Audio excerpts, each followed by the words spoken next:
कहानी की शुरुआत में हम थियो नाम के एक शैतान लड़के को देखते हैं। वो वीडियो गेम का लालच देकर अक्सर अपना होमवर्क दूसरों से करवाया करता। घर में भी सामने से नहीं पाइप पे चढ़कर खिड़की से अपने कमरे में घुसता। एक दिन थियो केला खाते हुए छत पर गया और उसने छिलका अचानक नीचे फेंका। तभी एक पोर्टल खुला और केले का छिलका हवा में गायब हो गया। थियो को जब छिलका नीचे गिरने की आवाज नहीं आई तो उसने पीछे मुड़कर देखा। वो कंफ्यूज हो गया और नीचे जाकर चेक किया कि छिलका तो नहीं है यहाँ पे। अब थियो ने अपना रोलर स्केट नीचे फेंका और फिर दोबारा से वही हुआ, वो भी हवा में गायब हो गया। अब थियो की हैरानी और बढ़ गई। उसने एक पत्थर नीचे फेंका और पत्थर भी गायब हो गया। अब वो अपने बड़े भाई ऑस्कर को इस पोर्टल के बारे में बताने गया। उन दोनों के माँ बाप नहीं थे तो अब वो अपनी दादी के साथ रहते थे। खैर इस वक्त ऑस्कर उससे बहुत नाराज था क्योंकि थियो ने उनकी माँ की लिखी हुई कुछ किताबों के पन्ने फाड़कर पेपर रॉकेट बना दिए थे। थियो ने बताने की कोशिश की कि उसे टाइम पोर्टल मिल चुका है, लेकिन ऑस्कर को लगा कि थियो उसका मजाक उड़ा रहा है। दरअसल उनकी माँ अचानक ही कहीं गायब हो गई थी। जहाँ एक तरफ थियो सोचता था कि वो किसी के साथ भाग गई,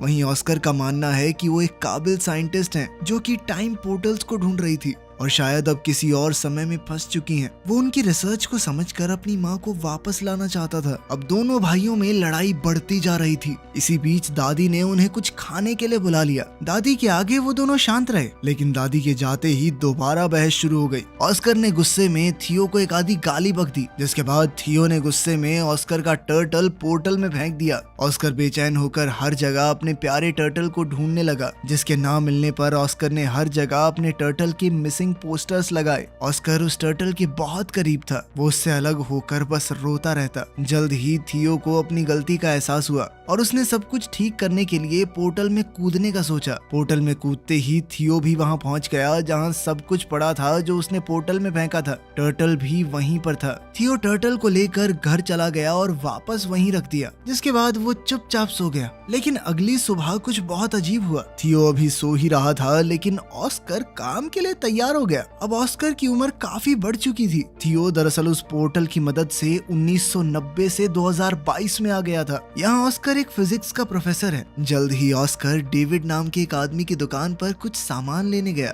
कुछ देर बाद इस दुकानदार की बेटी एलिना भी वहाँ आ गई। डेविड और एलिना काफी समय से अच्छे दोस्त हैं। डेविड बचपन से एलिना को पसंद करता था, बस कभी कह नहीं पाया। एलिना का डाइवोर्स हो चुका था और अब वो 2 बच्चों की माँ थी, लेकिन ऑस्कर के मन में अब भी उसके लिए प्यार था। एलिना ऑस्कर की यूनिवर्सिटी में ही इंग्लिश प्रोफेसर है। घर पर थियो उठा और ऑस्कर को ढूंढने लगा। उसने टर्टल को उठाया और दादी के पास गया। दादी अब काफी बूढ़ी हो चुकी थी और वो थियो को पहचान नहीं पाई। जब ऑस्कर ने थियो को देखा तो वो चौंक कर बेहोश हो गया। जब ऑस्कर को होश आया तो उसने पूछा कि क्या ये सच में तुम ही हो थियो? थियो भी कंफ्यूज हो गया। उसने ऑस्कर से पूछा कि तुम कौन हो और मेरा नाम कैसे जानते हो? ऑस्कर ने बताया कि मैं तेरा बड़ा भाई हूँ, और कौन? अब थियो ये देखकर हैरान रह गया कि तू एक दिन में इतना बड़ा कैसे हो गया बे? थोड़ी बातचीत के बाद उन्हें समझ आया कि थियो किसी तरह 2022 में पहुंच चुका है। उनकी बात उस वक्त के बारे में हुई जब ऑस्कर थियो पर गुस्सा था मॉम के नोट्स फाड़ने के लिए। थियो ने ऑस्कर को अपनी माँ की वो रेड ड्रेस वाली तस्वीर दिखाई।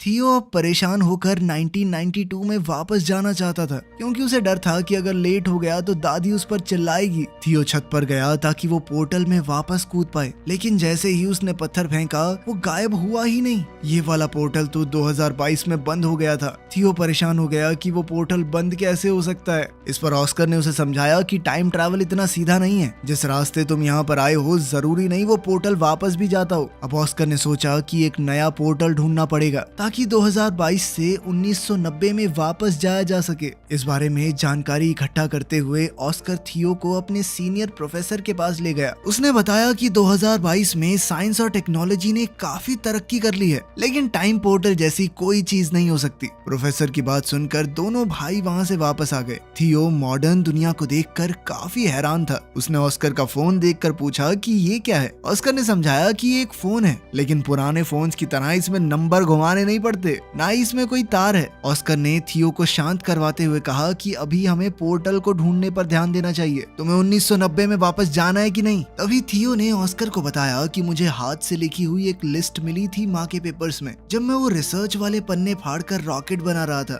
मैंने तुम्हें परेशान करने के चक्कर में वो डिक्शनरी में छुपा दी थी, हो सकता है उसमें कुछ मिल जाए। उन दोनों ने दादी से उस डिक्शनरी के बारे में पूछा तो दादी ने बताया कि उसने वो डेविड को दे दी थी। अगले दिन वो सुबह उठे तो ऑस्कर ने बताया कि वो डेविड से मिलने जा रहा है और थियो को चुपचाप घर पर रहने को कहा कि कहीं जाइयो मत। लेकिन थियो चुपचाप घर से बाहर निकलकर एक बड़े से मॉल में पहुंचा। मॉल में गैजेट्स को देखकर थियो एकदम हैरान हो गया। खास तौर पर उसने वीआर हेडसेट को इस्तेमाल करते हुए गलती से उसे तोड़ दिया। फिर ऑस्कर को वहां बुलाया गया जिसे सारे नुकसान की भरपाई करनी पड़ी। ऑस्कर ने थियो को बात न सुनने के लिए डांटा और फिर वो दोनों डेविड के डिपार्टमेंटल स्टोर में गए वो डिक्शनरी ढूंढने के लिए। डेविड ने बताया कि उसने डिक्शनरी घर पर रखी है। तभी वहाँ एलिना आई। थियो बहुत हैरान है कि एलिना बड़ी होकर इतनी खूबसूरत कैसे हो गई। तभी एलिना ने पूछा कि ये बच्चा कौन है, इसे मेरा नाम कैसे पता। इस पर ऑस्कर ने झूठ कह दिया कि ये मेरे कजन का बेटा है। ऑस्कर ने किसी तरह बात बदली और फिर एलिना ने दोनों को अपने घर में बुलाया जहाँ उसका बेटा बेटी वीडियो गेम खेलने में बिजी थे। थियो इन वीडियो गेम्स को देखकर बहुत इम्प्रेस हो गया और एलिना के बेटे जेन के साथ खेलने लगा। ऑस्कर को वो लिस्ट डिक्शनरी में मिल गई तो उसने थियो से कहा कि अब घर चलने का वक्त हो गया है। लेकिन थियो को वीडियो गेम खेलने में इतना मजा आ रहा था तो एलिना ने कहा कि थोड़ी देर खेलने दो इसे, मैं इसे खुद तुम्हारे घर छोड़ने आ जाऊंगी। लेकिन खेलते हुए एलिना के बच्चों ने थियो का मजाक उड़ाना शुरू कर दिया क्योंकि उसे आज के वीडियो गेम्स का कोई आइडिया ही नहीं था। ये लोग तो टाइम भी एलेक्सा से पूछते हैं। वापस जाकर थियो और ऑस्कर काम पर लग गए। छत पर जाकर ऑस्कर ने बताया कि लिस्ट में अलग अलग पोर्टल्स की जगह बता रखी है। इन दोनों ने बताई हुई जगहों पर चीजें फेंक कर टाइम पोर्टल्स को ढूंढने की कोशिश की लेकिन कुछ नहीं मिला। ऑस्कर को लगा उसने कैलकुलेशंस में कुछ गलती की है और वो दोबारा से कैलकुलेशंस करने लग गया। इस दौरान थियो उससे पूछने लगा कि तुम हमेशा अकेले क्यों रहते हो और कोई दोस्त वगैरह नहीं है तुम्हारा, और खासकर एलिना को अपनी फीलिंग्स क्यों नहीं बताई आज तक। ऑस्कर ने कैलकुलेशंस करते हुए जवाब दिया कि भले ही एलिना का डिवोर्स हो गया है लेकिन मुझे नहीं लगता हमारे बीच में बात बन सकती है। बिना ऑस्कर को बताए थियो ने ऑस्कर के फोन से मैसेज करके डेविड, एलिना और एलिना के बच्चों को घर पर डिनर के लिए बुला लिया। जब ये लोग दरवाजे पर आए तो ऑस्कर सबको देखकर चौंक गया। थियो ने बताया कि मैंने सबको फोन करके बताया और ऑस्कर उसकी शैतानी समझ गया। उनकी इस मुलाकात में ऑस्कर और एलिना एक दूसरे के करीब आ गए और अगले दिन एलिना थियो को शॉपिंग भी करवाने ले गई, उसे नए कपड़े दिलवाने। ट्रायल रूम में थियो हमेशा की तरह फुटबॉल की मजाकिया कमेंट्री कर रहा था।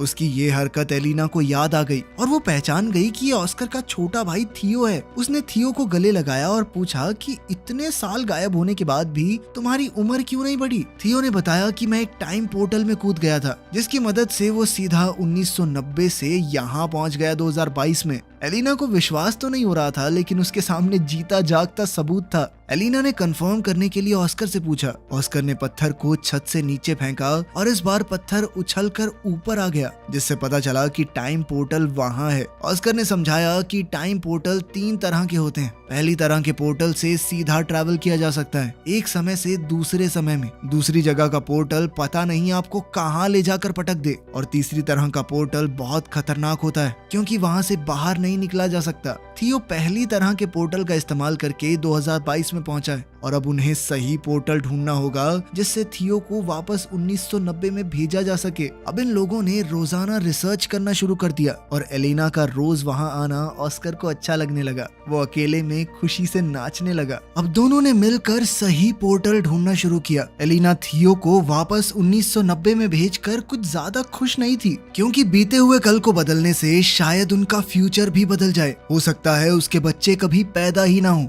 वो अपने बच्चों से बहुत प्यार करती थी लेकिन ऑस्कर ने उसे वादा किया कि थियो के वापस जाने से तुम्हारी जिंदगी पर कोई असर नहीं होगा। वो पूरी कोशिश करेगा कि एलिना की जिंदगी के साथ कोई छेड़छाड़ ना हो। अब वो लोग सोच में पड़ गए कि किस तरह ऐसा कुछ किया जाए कि दोनों टाइमलाइन जैसी हैं वैसी ही रहें। अब थियो ने दिमाग लगाया और अपनी माँ के लिखे हुए कोऑर्डिनेट्स को क्रैक करने के लिए उसने एलिना के बच्चों की मदद ली क्योंकि अगर वो उनकी मदद से बीते हुए कल में जाएगा तो ये पक्का हो जाएगा कि वो फ्यूचर में पैदा होंगे क्योंकि अगर वो ना होते तो वो कभी पास्ट में पहुंच ही ना पाता। अब तीनों ने मैप का इस्तेमाल करके एक बीच का रास्ता ढूंढा जो थियो के हिसाब से एक टाइम पोर्टल है। उसकी मदद से वो 1990 में वापस जा सकता है। एक्साइटेड होकर थियो ने बीच के पानी में छलांग लगा दी और ना चाहते हुए भी ब्रेंडा और नेथन को उसके साथ कूदना पड़ा। किनारे पर पहुंचते ही वो सब हैरान रह गए क्योंकि वो शहर जहां से वो आए थे वहां अब सिर्फ पहाड़ थे जिससे ये पता चला कि अभी वहां पर शहर बसा ही नहीं है। मतलब वो पास्ट में तो पहुंच चुके थे लेकिन बदकिस्मती से 1990 की बजाय ये लोग और भी पीछे 1949 में आ चुके हैं। अब एक अनजान जगह पर फंसे हुए वो तीनों ये समझने की कोशिश कर रहे थे कि आखिर उनके साथ हुआ क्या। दरअसल इन तीनों ने दूसरी तरह के पोर्टल का इस्तेमाल किया था जो उन्हें किसी भी रैंडम समय में पहुंचा देता है। वहीं 2022 में परेशान एलेना ने ऑस्कर को फोन करके बताया कि थियो और दोनों बच्चे गायब हैं। ऑस्कर ने बताया कि शायद उन्हें 1990 वाला पोर्टल मिल गया है और अब ऑस्कर और एलेना को भी उन्हें वापस लाने के लिए वहां जाना होगा। 1949 में इन तीनों के पास ना तो पैसे हैं, यहाँ पर उनका फोन भी काम नहीं कर रहा और तो और अब तीनों बच्चे भूख से भी परेशान थे। तभी ब्रेंडा और नेथन ने दिमाग लगाया कि हम अपने गैजेट्स का इस्तेमाल करके एक mind reading magic show perform कर सकते हैं। नेथन थोड़ा दूरी पर बैठ गया और ब्रेंडा ने अपनी आंखें बंद कर ली। थियो एक बोर्ड पर नाम लिखकर सामने खड़ा हो गया। अब वायरलेस ईयरफोन्स का इस्तेमाल करके नेथन ने नाम पढ़कर ब्रेंडा को बताया और लोगों को लगा कि ये जादू है। लड़की बिना देखे नाम कैसे बता रही है, इसके पास जरूर कोई शक्तियां हैं। ऑडियंस बहुत खुश हुई और सब तालियां बजाने लगे। इससे उनके पास पैसे तो आ गए, लेकिन जल्द ही पुलिस ने ये सब देख लिया। पब्लिक में बिना परमिशन ऐसा कुछ काम करने की मनाही थी। थियो ने जैसे ही पुलिस को आते देखा, उसने अपने साथियों को वहाँ से भागने का इशारा किया और तीनों तुरंत वहाँ से निकल गए। भागते हुए एक अनजान आदमी ने इन तीनों को किडनैप कर लिया और किसी अनजान जगह पर ले गया, जिससे अब इन बच्चों की जान पहले से और भी ज्यादा खतरे में थी। उधर 2022 में थियो और एलेना को 1990 के पोर्टल की एंट्री मिल गई। दोनों ने हाथ पकड़े और पोर्टल में कूद गए। एलेना सच में टाइम ट्रैवल करके ऐसा महसूस कर रही थी मानो सपना देख रही हो। 1990 में थियो के मिसिंग पोस्टर हर जगह लगे हुए थे। 1949 में बच्चों को किडनैप करके वो आदमी एक ऐसी गैंग के पास ले आया जो सरकार के विरुद्ध थी। गैंग के लीडर ने पूछा कि इन बच्चों को यहाँ क्यों ले आए, तो इस आदमी ने बताया कि ये बच्चे गैंग का सीक्रेट कोड जानते हैं। थियो ने कंफ्यूजन में पूछा कि कौन सा सीक्रेट कोड वर्ड। उस आदमी ने बताया कि जो सीटी की आवाज थियो ने पुलिस से भागने के लिए निकाली थी वो इस गैंग का कोड वर्ड है। ये सीटी थियो को उसकी दादी ने सिखाई थी। तभी गैंग की एक जवान औरत वहाँ आई। ये थियो की दादी है। जब वो जवान थी, थियो को पता चला कि उसकी दादी कभी इस गैंग की मेंबर थी।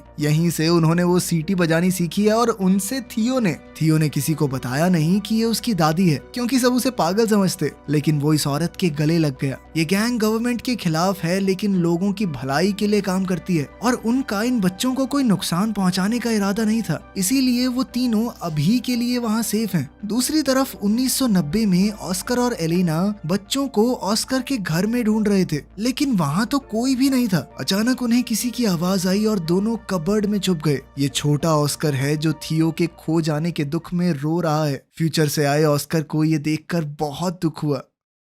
1949 में तीनों बच्चे उस गैंग के रहन सहन में ढलने शुरू हो गए थे, क्योंकि उन्हें लग रहा था कि वो जिस पोर्टल से यहाँ आए हैं वापस नहीं जा सकते। थियो की जवान दादी भी उनके साथ है, इसलिए थियो को ढलने में ज्यादा मुश्किल नहीं हो रही थी। थियो ने मौका देखकर अपनी दादी से कहा कि हमारे साथ एक फोटो ले लो और साथ ही अपनी दादी से कहा कि इस फोटो को हमेशा संभाल कर रखना। जब आप बूढ़े हो जाओगे तब भी इसे फ्रेम करवा के रखना। इससे साल 1990 में दादी के फोटो फ्रेम में अचानक चेंज आ गया। अब इस फोटो में थियो, ब्रेंडा और नेथन भी दादी के साथ हैं। थियो ने 1949 में इस फोटो के पीछे टाइम पोर्टल के कोऑर्डिनेट्स भी लिख दिए, जिससे 1990 में मौजूद ऑस्कर और एलेना को उसे ढूंढने में मदद मिल जाए। अब ऑस्कर और एलेना को लगा कि उन्हें वापस 2022 में जाना होगा ताकि वो सही पोर्टल से 1949 में पहुंच सकें और तीनों बच्चों को बचाकर वापस ला सकें। एक बार 1949 में पहुंच गए तो सब लोग 2022 में जाएंगे और वहां से थियो को 1990 में वापस भेज देंगे। ऑस्कर और एलेना पहले 2022 में वापस गए और थियो के दिए हुए कोऑर्डिनेट्स का इस्तेमाल करके 1949 में पहुंचे।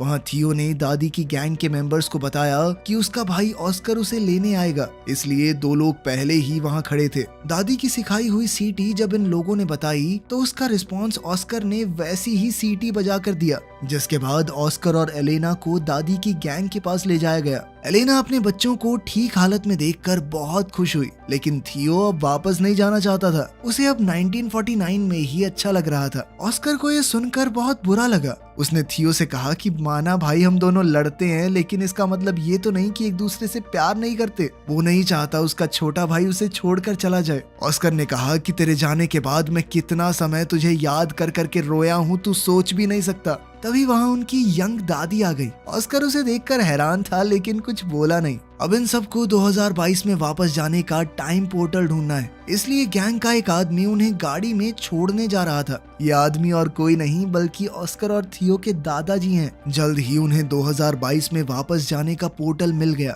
और अब ऑस्कर ने थियो को वापस 1990 में भेजने की तैयारी कर ली। वो वाला पोर्टल वो पहले ही ढूंढ चुके थे उस कंस्ट्रक्शन साइट पर। थियो वापस नहीं जाना चाहता था क्योंकि 1990 में उसके पास कोई नहीं है, उसके माँ बाप नहीं थे, वो बहुत अकेला महसूस करता था। उसने ऑस्कर से कहा कि मैं अब तुम्हारे साथ रहना चाहता हूँ, तुम मुझे थोड़ी थोड़ी पापा की याद दिलाते हो। ऑस्कर ने बड़े प्यार से थियो को गले लगा लिया और समझाया कि 1990 वाला ऑस्कर भी बहुत अकेला है, उसे थियो की वहाँ बहुत जरूरत है। अगर तुम अच्छे से रहोगे तो मैं वादा करता हूँ कि मेरा छोटे वाला वर्जन भी तुम्हारा बहुत ध्यान रखेगा। ना चाहते हुए भी थियो 1990 में चला गया, जहां उसके वापस आने से ऑस्कर की खुशी का ठिकाना ही नहीं रहा और उसकी दादी ने भी उसे बहुत प्यार किया। जब थियो से पूछा गया कि वो कहाँ था तो उसने दादी को एक झूठी कहानी सुना दी कि उसे एक गैंग ने किडनैप कर लिया था। थियो के जाने से परेशान और कंफ्यूज्ड अब ऑस्कर भी इस बात पर भरोसा करने लगा कि शायद उनकी माँ सच में उन्हें छोड़कर चली गई है और फ्रस्ट्रेट होकर माँ की किताबों को उसने फेंकना शुरू कर दिया। लेकिन थियो ने वहाँ आकर अपने टाइम ट्रैवल की पूरी कहानी ऑस्कर को बताई। उसने ऑस्कर को 2022 का फोन भी दिखाया। ऑस्कर को उसकी कहानी पर पूरा भरोसा तो नहीं हुआ, लेकिन फोन देखने के बाद वो की बात को झुकला भी नहीं पाया। दोनों भाइयों ने अब कभी भी टाइम पोर्टल का इस्तेमाल ना करने का फैसला किया और वर्तमान समय में खुश रहने का वादा भी। अब 2022 में दोनों भाई एक साथ हैं और जैसे ही घर की घंटी बजी, थियो ने ऑस्कर का मजाक उड़ाते हुए कहा कि तुम्हारी गर्लफ्रेंड एलेना आई होगी। थियो ने ऑस्कर से कहा कि अब तो अपने मन की बात बता दे उसे, डाइवोर्स भी हो गया उसका। थियो ने जानबूझकर ऑस्कर को पहले ये सब नहीं कहा क्योंकि अगर वो ऐसा कर देता तो एलिना के बच्चे कभी पैदा ही ना होते और एलिना की जिंदगी पूरी तरह बदल जाती, जो उसने वादा किया था कि वो नहीं बदलेगा। लेकिन अब बिल्कुल सही वक्त था, बच्चे भी पैदा हो चुके, डाइवोर्स भी हो गया। ऑस्कर ने जैसे ही दरवाजा खोला तो एलेना बाहर ही खड़ी थी और यहाँ से इनकी जिंदगी को एक नया मोड़ मिल सकता है। अब आखिर में सीन बहुत ही पुराने वक्त का दिखाया जाता है। एक पोर्टल खुला और उसमें से एक औरत निकली। ये वक्त बहुत पुराना है और लोगों को साइंस के बारे में कुछ भी नहीं पता। ये औरत कोई और नहीं बल्कि थियो और ऑस्कर की माँ है। दिखाया जाता है कि वो एक साइंटिस्ट है तो वो लोगों को साइंस के बारे में पढ़ाने लगी, जिससे फ्यूचर में बहुत ज्यादा बदलाव आ सकता है। यहीं पर कहानी खत्म होती है। तो आपके हिसाब से क्या थियो को अपने भाई को पहले ही मना लेना चाहिए था कि लड़की से बात कर ले? हो सकता है उसका कभी डाइवोर्स ही ना होता और वो खुशी खुशी रहने लगते। कमेंट्स में जरूर बताना। मिलते हैं अगली वीडियो में।